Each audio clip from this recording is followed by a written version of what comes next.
joven estudiante como Malcolm Melkamsan, el silencio no era un lujo, sino una necesidad, con los exámenes finales cerniéndose sobre él como una nube de tormenta.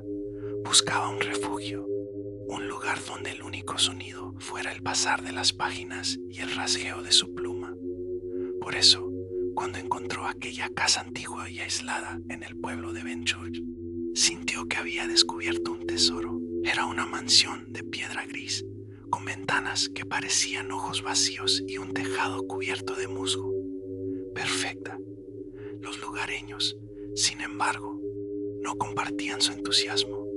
Con miradas nerviosas y voces bajas, le advirtieron: «Esa es la casa del juez», le dijo el posadero, limpiando una jarra con un trapo raído.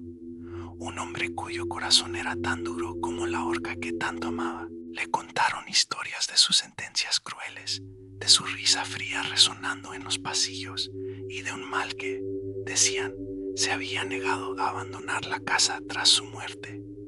Malcolm, un hombre del siglo XIX, un devoto de la lógica y la razón, simplemente sonrió. Supersticiones, pensó, mientras firmaba el contrato de alquiler. La primera noche fue pacífica, casi idílica.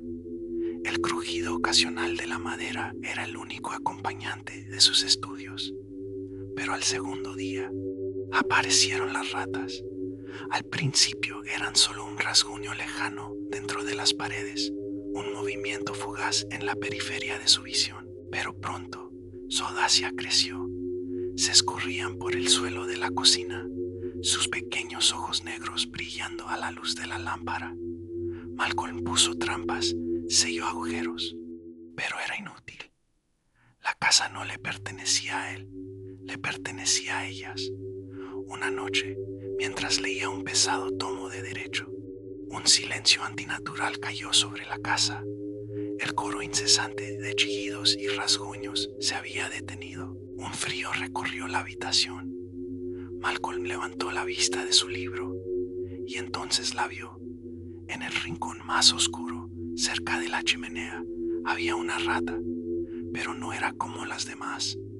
Era enorme, del tamaño de un gato pequeño, con un pelaje gris y enmarañado. Pero lo más aterrador eran sus ojos. No eran simples cuentas negras, eran inteligentes, malévolos, y lo miraban fijamente con un odio que parecía casi humano. Las demás ratas, antes tan audaces, habían desaparecido, como si huyeran de su propio rey monstruoso.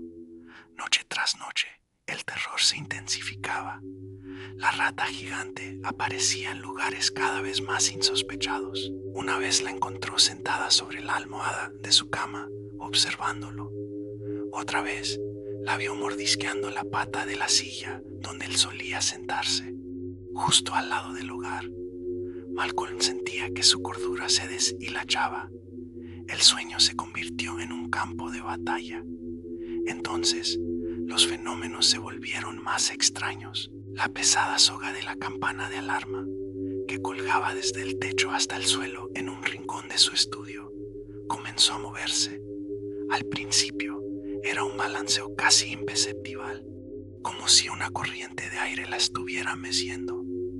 Pero no había corrientes de aire. Noche tras noche, el movimiento se hacía más pronunciado, más deliberado, como el péndulo de un reloj macabro contando los segundos que le quedaban de vida.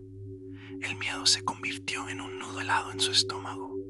Una noche, agotado y aterrorizado, Malcolm decidió que no iría. Era un hombre de ciencia, se repetía, debía haber una explicación lógica. Encendió todas las lámparas de la habitación, se armó con un pesado atizador de la chimenea y se sentó en su silla, de espaldas al retrato del juez colgado en la pared. Esperó. La rata gigante apareció, esta vez sobre la mesa, junto a sus libros, sus ojos ardiendo con una inteligencia infernal. Y entonces, la soga de la campana comenzó a balancearse violentamente, de lado a lado, silbando en el aire. Malcolm se levantó de un salto, con el corazón martillando en su pecho. El terror finalmente lo había quebrado. A la mañana siguiente, preocupado preocupados por su silencio. Los aldeanos forzaron la puerta. La escena que encontraron heló la sangre en sus venas. Malcolm Melkamsan colgaba de la soga de la campana, con el cuello roto y los ojos abiertos en una expresión de puro espanto. El atizador yacía en el suelo, lejos de su alcance, pero eso no fue lo más escalofriante. Alguien levantó la mirada hacia el retrato del juez. La pintura había cambiado. La figura del juez ya no estaba de pie.